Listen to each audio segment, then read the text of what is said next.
That's Amoré, by Gina Ardito. Narrated by A.J. Ferarro. Chapter 1. Wicked October wind propelled the rancid odor of rotting garbage into the crisp, late-night air.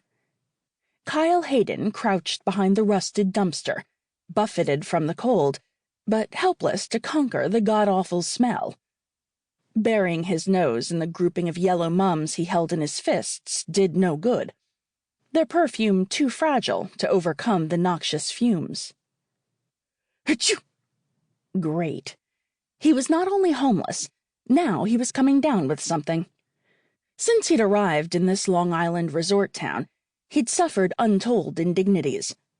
How had he sunk so low so fast? The dumpster's steel walls rattled on the howling gusts of a coming storm. Shivers racked him, and he yanked his thin jacket tighter to ward off the icy chill.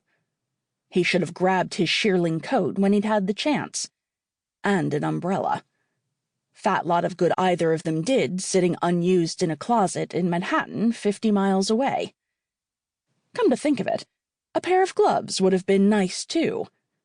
Who knew autumn nights could be so damn cold when you didn't have the benefit of a roof over your head?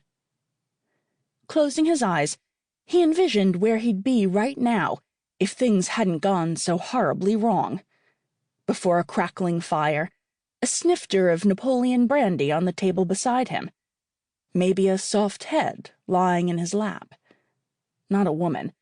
A retriever or spaniel, perhaps. Someone loyal.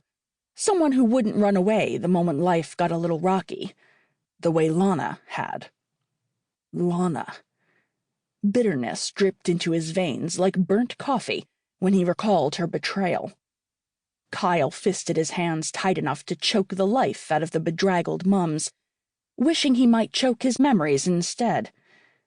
Of course, Lana wasn't the only traitor.